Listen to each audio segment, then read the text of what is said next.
پارتی دیموکراتی کوردستان ڕەتی کردەوە دەستی لە کوشتنی ژمارە گەریلای پەکەکەدا هەبوو بێت. لە حەویجە و خورمات و داعش هێرشی کردە سەر هێزە عێراقیەکان و 13 کارمەندی پۆلیسی فیدرالی کوژران. بەڕێوەبەرایەتی خۆسەر لە ڕۆژاوای کوردستان ڕایگەیاند لە ئەگەری کشانەوەی ئەمریکا لە سووریا ئاژاوی سەرتاسەری لێ دەکەوێتەوە. ساڵتان لێبێت تۆم کاتتان باش، گرنگترین هەواڵەکانی ئەمڕۆتان پێشکەش دەکەم.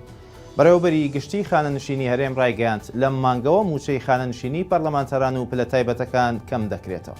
حازم گۆڕان بەڕێوەبەری گشتی خانەنشینی هەرێمی کوردستان لە وەزارەتی دارایی و ئابووری بە میدیاکانی پارتی ڕاگەیاندووە ئەو بڕگەیی لە یاسای چاکسازی کە پەیوەندی بە موچەی خانەنشینی پلە تایبەتەکانەوە هەیە لەم مانگەوە چووەتە بواری جێبەجێکردنەوە و موچەی خانەنشینی پەرلەمانتەران و پلە تایبەتەکان کەم کراوەتەوە. ئاماژەی بۆ ئەوەش کردووە بۆ پەرلەمانتەرانەی کە تەنیا خزمەتی 4 ساڵیان هەبووە موچەکەیان کراوەتە ملیۆنێک و 822,000 دینار لە کاتێکدا پێشتر 6 ملیۆن و 560,000 دیناریان وەردەگرت. ڕوونیشی کردووەتەوە ئەو پەرلەمانتەرەی خزمەتی 15 ساڵی نەبێت لە سەدا 25 کۆی موچەی پێدەدرێت. پارتی دیموکراتی کوردستان ڕەتی کردەوە دەستی لە کوشتنی ژمارە گەریلای پەکەکەدا هەبوو بێت. لە ڕوونکردنەوەیەکدا محمود محەممەد وتەبێژی پارتی دیموکراتی کوردستان ئاماژەی بۆ ئەوە کردووە ناوەندێکی سەر بە پەکەکە بە ناوی هەپەگا لە ڕاگەیەندراوێکدا ئیدعای ئەوەی کردووە کە 7 چەکداریان لە دەفەری خەلیفان بەدەستی پارتی کوژراون. ئەو ئیدعایە هیچ بنەمایەکی نییە و دوورە لە ڕاستیەوە. ئاماژەی بۆ ئەوەش کردووە خەڵکی کوردستان دەپرسن و پێویستە پەکەکە وەڵامیان بداتەوە کە چەکدارانی پەکەکە چی دەکەن لە دەفەری خەلیفان و ئیشیان چیە و پەیوەندیان بەو دەفەرەوە چییە. ئەوش لە کاتێکدا شەوی ڕابردوو ناوەندی ڕاگەیاندنی هێزەکانی پاراستنی گەل هەپەگە ڕایگەیاند دوای بەدووادا چوونیان بۆ ئاشکراکردنی چارەنووسی ئەو حەوت گەریلایی کە لە ڕۆژی سیئا بەوە هیچ هەواڵێکیان نییە دەرکەوتووە هەر حوتیان کەوتونەتە بۆ سەیەکی چەکدارانی پارتیە و سەرجەمیان شەهید کراوە.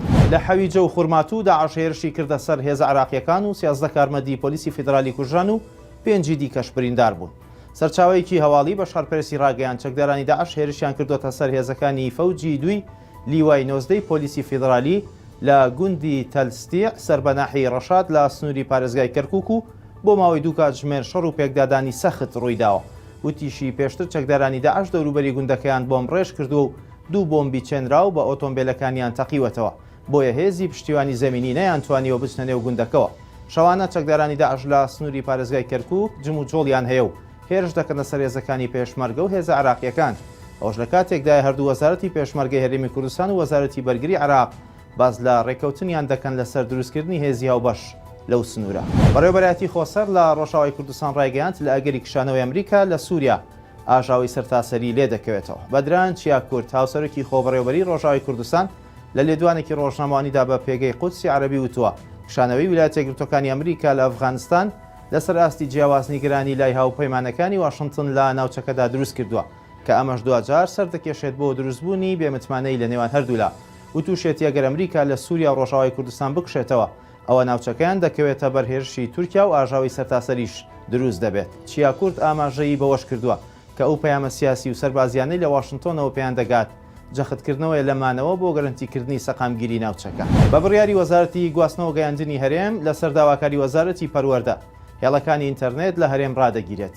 بەپێی ڕاگەیەندراوێکی وەزارەتی گواستنەوە گەیاندنی هەرێم لە سبەینێ دووشەمەوە بەهۆی دەستپێکردنی خولی دووەمی تاقیکردنەوەکانی قۆناغی 12 ئامادەی هێڵەکانی ئینتەرنێت لە هەرێم ڕادەگیرێن. ئەوەش خراوەتە ڕوو ڕاگررتنی هێڵەکانی ئینتەرنێت لە کاتژمێر 6:30 خولێکی بەیانی تاوەکو کاتژمێر 10:30 خولێکی پێشنیوەڕۆ دەبێت و لە ڕۆژی 15 ئەیلول لەگەڵ کۆتایی هاتنی تاقیکردنەوەکان کۆتایی بە ڕاگررتنی هێڵەکانی ئینتەرنێت دێت. ئەوەش لە کاتێکدا لە خولیەکەمی تاقیکردنەوە گشتیەکانی قۆناغی 12 ئامادەی بە هەمان شێوە و بە مەبەستی ڕێگریکردن لە قۆپیکردنی خوێندکارانی قۆناغی 12 هێڵەکانی ئینتەرنێت ڕاگیرە. خواتان لەگەڵ.